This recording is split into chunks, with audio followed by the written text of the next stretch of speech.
Hello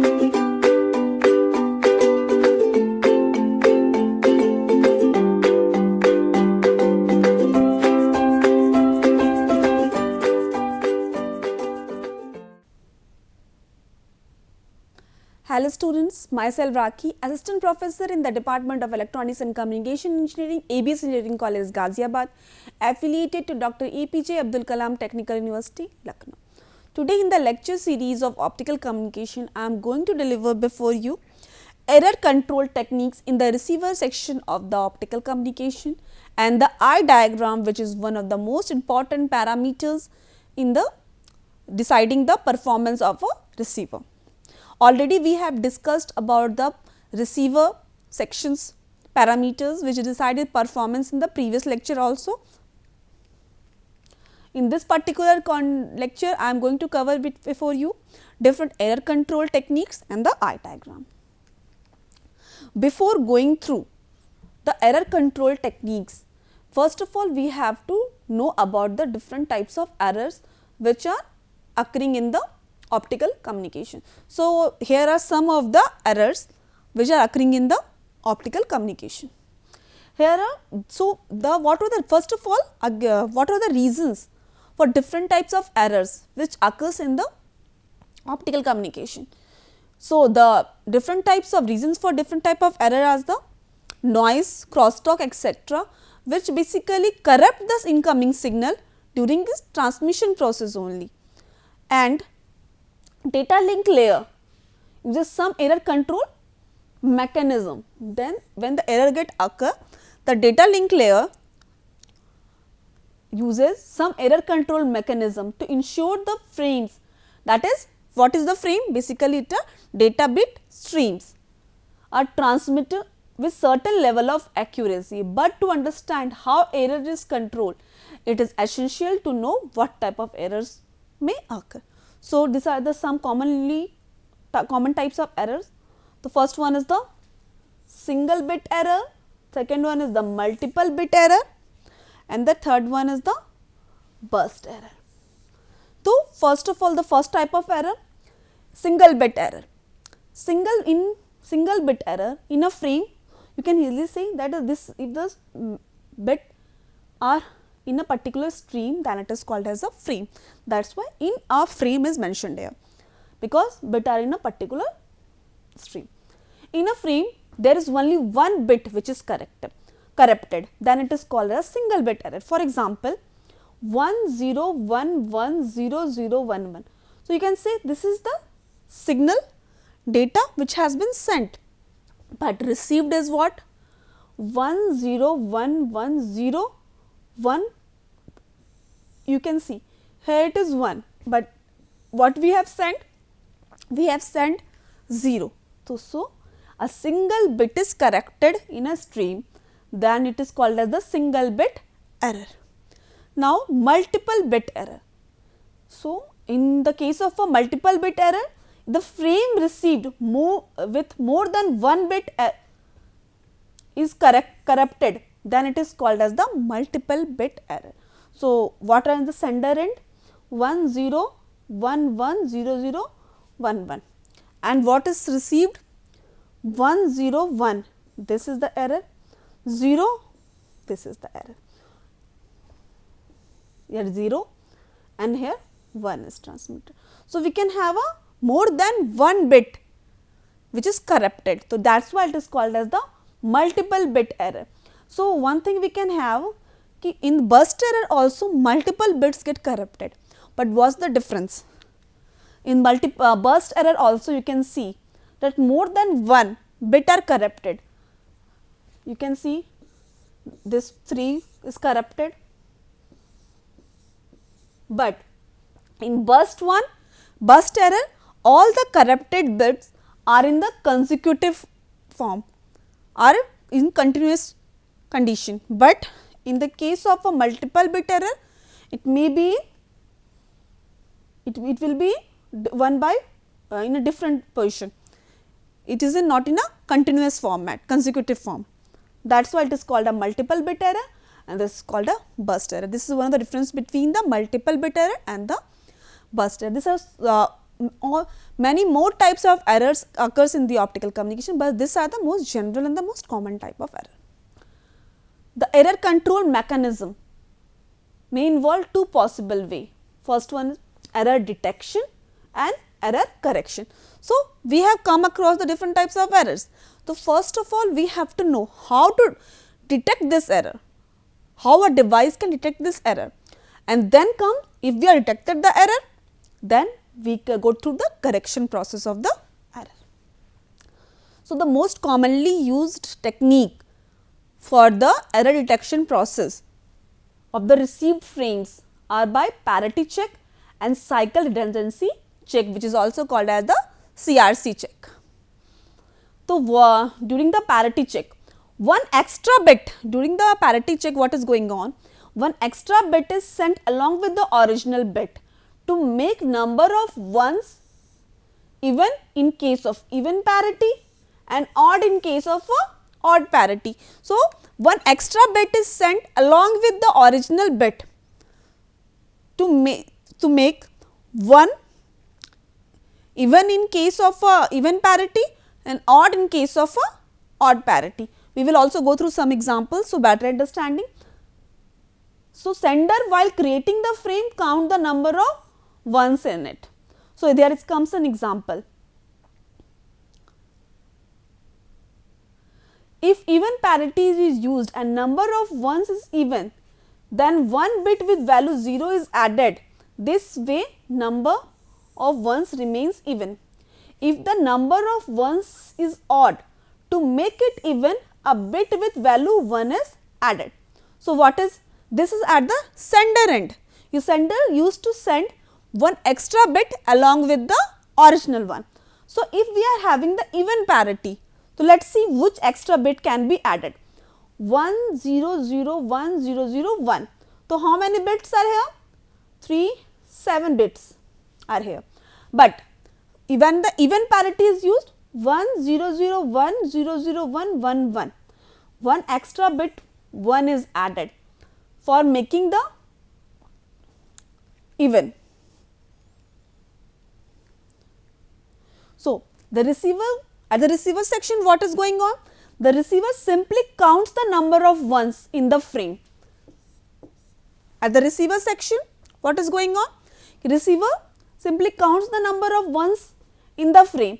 If the count of ones is even, the even parity is used and the frame is considered to be non-corrupted and it is accepted. So, at the receiver section, again the receiver counts the number of ones, and if the number of ones is even, that means even parity is used and frame is considered and to be non-corrupted and it is accepted. If the count of ones is odd and the odd parity is used, then the frame is still not corrupted. So, when we can easily say that for even parity, if the count of 1 is even, then it is accepted and it is said to be non-corrupted, and for odd parity, if the count of 1 is odd at the receiver section, then it is said to be not corrupted. So, we can easily have it here. We can count the number of ones plays a very important role. Now, what is going on in the cycle redundancy check, which is a CRC. CRC is basically a totally different approach to detect if the receiver frame contains valid data, and this involves the binary division of data bit being sent. In this case, the sender and the receiver both performs the binary division process. In for the sender performs the division operation, and what he used to say? He used to say bit being sent and the remainder which comes after the division process is also sent along with the original data. Before sending the actual data, the sender adds the remainder at the end of the actual bits. An actual bit plus the remainder is called the code word. So, what is going on here? We will see with it One example, you can have here, this is the data at the sender end and at the receiver end. So, for example, we have to send a data 11001, okay, and what is going on at the sender end? At the sender end, we are going to see this is the bit 11001 which we want to be sent, and here the divisor, at here the divisor 101. At the receiver end also we have to maintain the divisor same, we can't able to change the divisor. What divisor we have used in the sender end is itself used in the receiver end also, we can't change the divisor. So, now see, when we divide, we go through the binary division of this number with 101 as the divisor, what we are getting? We are getting 10 as the remainder. So, what the sender will send? Sender will send 11001 and the remainder also. This 10 is the remainder. This is also sent by the sender, and this is called the code word. So, what we are seeing? Original bit plus remainder are sent. Original bit plus remainder after the binary division are sent, and this is called the code word from the sender end. So, or now the signal is sent from the sender end and now it is received at the receiver end. So, what is going on the receiver end? You are saying divisor remains the same. So, that is why using the same CRC divisor, it is already mentioned in the statement also. So, same CRC divisor we have taken, and what the data? Original bit plus remainder. So, original bit is 11001, 11001 and 10 which is our remainder. Again we have to go through the binary division process, and if the remainder which comes is equal to 00, then we can say that the signal is uncorrupted and we will accept, the receiver will accept the signal. If the remainder contains all 0, the data bit are accepted, otherwise it is considered as some other corruption occurred in the transmit. So, this is our cycle redundancy check, which is also called as the CRC check.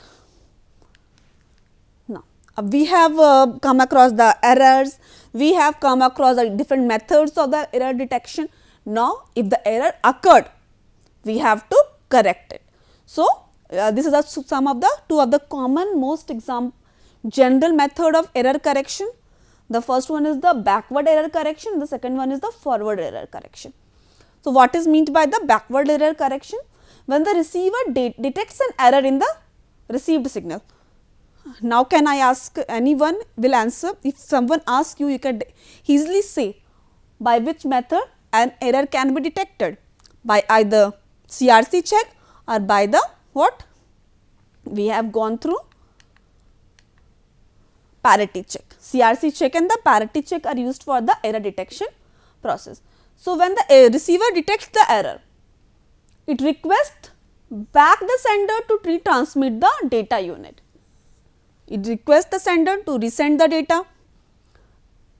It is simple word and can be efficiently used where retransmitting is not very expensive, that it is called as the backward error correction, because we in this case we request back to the sender. This is the sender, this is the receiver, and if error detected at the receiver section, receiver send the information to the our sender to retransmit the data. Backward process goes on, that is why it is called as the backward error correction. Next comes the forward error correction. When the receiver detects some error in the data received, it executes some error correcting code which helps in auto recover and to correct some kind of error, then it is called as the forward error correction. In the forward error correction, receiver does not send the ask the sender to resend the data. Receiver itself goes through some error coding correction technique to correct the errors. Then it is called as the forward error correction. Now comes the eye diagram. Eye diagram is a very important one, the important parameter at the receiver section for detecting the receiver performance. So, it is called as a eye because at last we can able to see that something eye like structure comes into existence in this technique and which decide the different parameters of a signal. That is why it is called as the eye diagram. The eye diagram is a powerful measurement tool for assessing the data handling ability of a digital transmission system. Measurement or assessing the data handling capability. It is used extensively for evaluating the performance of a wireless system and also applies to optical fiber data links. The eye pattern measurements are made in the time domain. We have to already we have a knowledge that we have generally have a time domain, space domain, frequency domain. We talk about the various types of domain in which we do analysis. In this particular we do in the analysis in the time domain and allows the effects of wave distortion to be shown immediately on the display screen of the standard BER test equipment. So, now the different structures of the eye diagram decides the various parameters of the our performance of a signal. So, height of a eye opening. Height of a eye opening at the specified sampling time shows the noise margin. You have to remember this point that the height of a eye opening basically shows the noise margin or immunity to the noise. Let us look at the eye diagram here. So, this height we are talking about, this height we are talking about decide the noise margin or immunity to the noise.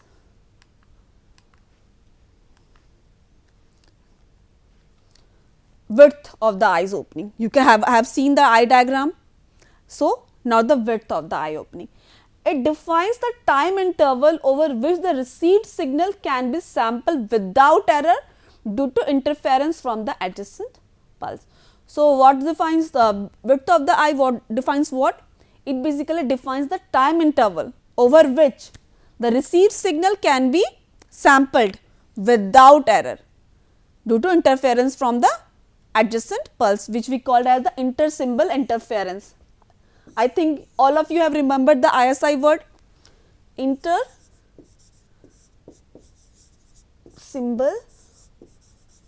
interference.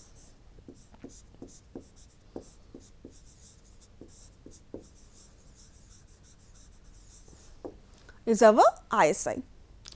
The best time to sample the, so by seeing the eye diagram, we are able to decide the best time at which the signal can be sampled so that the signal can be of error free. The best time to sample the received waveform is what? Is when the height of the eye opening is largest. So, again look at this, we can have the decide this eye diagram, we can able to see height, we can able to see width. So, when the width is the largest one, then in that case we can say that the our signal is error free at that particular time, and this is the best time for sampling the received waveform. Again, when height decides the noise margin and width decides the error, and both has to be in the maximum so as to achieve the good results. The more the eye closes, the more difficult it is to distinguish between 1 and 0 in the signal. So, when the eye closes more, then we can, it is very difficult to distinguish between 0, 1 and 1 in the signal. We are talking about a digital signal, that is why here it will always used to have a 0 and 1. So, when the I, if someone asks, this is one of the I diagram 1 and this is the another I diagram 2. In both the case, we are able to see that in which case width in this particular case is larger, because eyes are open very wide, and in this something less, that in this case the to distinguish between 1 and 0 is somewhat difficult than the second one. In second one it will be easier than the first one, we can able to compare. Now, in the thing which is comes the noise margin, height of the eye opening, height of the eye diagram decides basically our noise margin. So, what is the noise margin? It is the percentage ratio of peak signal voltage V1 for an alternating beat sequence to the maximum signal voltage B2 as measured from the threshold level. So, from the threshold level, percentage of the ratio of the peak signal voltage V1 to the maximum signal voltage V2.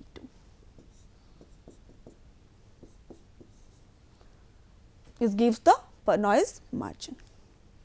Now, the time errors, the rate at which all these parameters can be decided with the eye diagram, that is why we are discussing that here in under the heading of a eye diagram. Timing error, the rate at which eye closes as the sampling time is varied, that is the slope of the eye pattern slides, determine the sensitivity of the system to timing error. So, rate at which eye closes as the sampling time is varied. So, rate at which the eye, sometime eye get broadened and sometime eye get closes, sometime eye is open and again it closes. So, the rate at which this eye closing process occurs as the sampling times is varied decides the sensitivity of the system to timing error. The possibility of timing error increases as the slope becomes more horizontal. So, when the probability of timing error increases as the slope become more horizontal. Now, there comes the timing jitter. It is referred to as the edge jitter or the phase distortion. It arises from the noise in the receiver and pulse distortion in the optical fiber. So, what are the responsible, which things are responsible for this edge jitter or the timing jitter, or we can say the phase distortion? Noise in the receiver and the pulse distortion which occurs in the case of a optical fiber. Causes are bit errors, produce uncertainty in clock timing, receiver can lose synchronization with the incoming bit stream, therefore incorrectly interpreting logic 1 and 0 pulses. So, these are the causes which occurs when the timing jitter occur.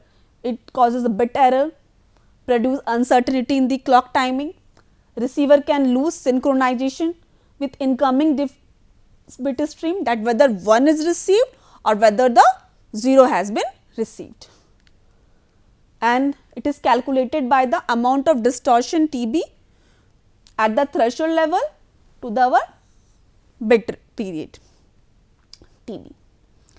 Rise time, which is already known to us, that is defined as the time interval between the points where the rising edge of the signal reaches 10% to its final amplitude, where it reaches 90% of this final amplitude is called as the rise time.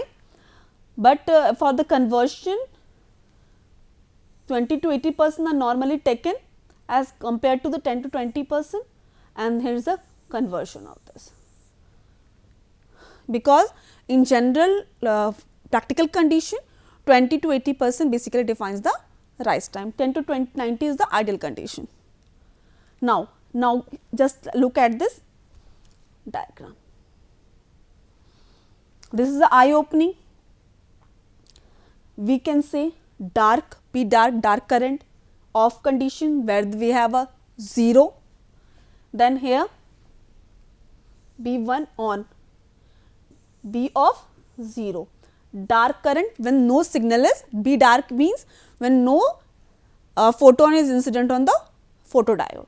So, these are an eye jitter, basically at this region, at the margin basically I zeta occur, 0 crossing area and overshoot on the logic 0. Rise time is taken 20 to 80%, 80% here and the 20% here. Eye opening, height and the this is the width, and each parameters basically decide the different values of the receiver performance or the signal performance. We can say this is a little bit complicated diagram. The simplified version of the eye diagram can be like this. So, this is the best sampling time.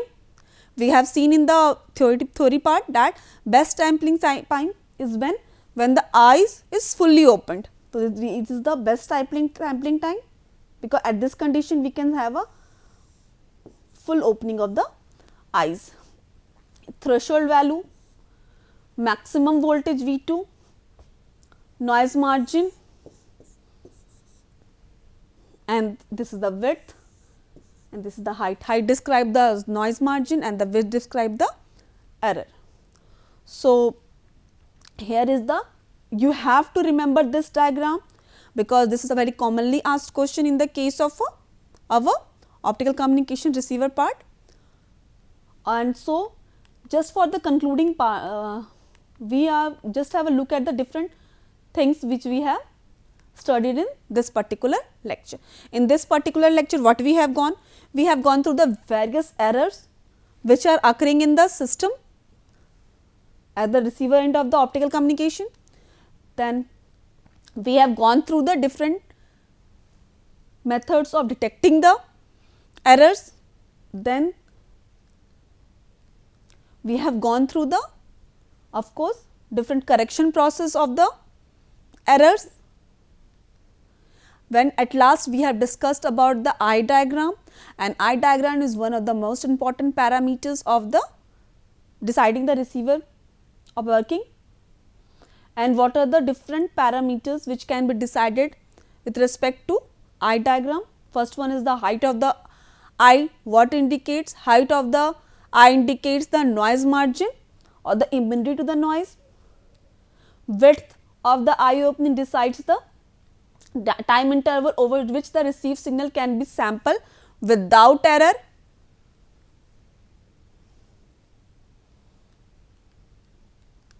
And then we have gone through the timing errors, timing jitter, which can be shown in our eye diagram for deciding the various parameters. Then we have gone through the rise time, which is between the 20 to 80% in the case of a optical communication calculation.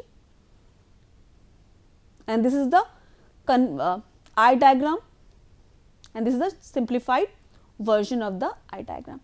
So, thank you for attending today's class.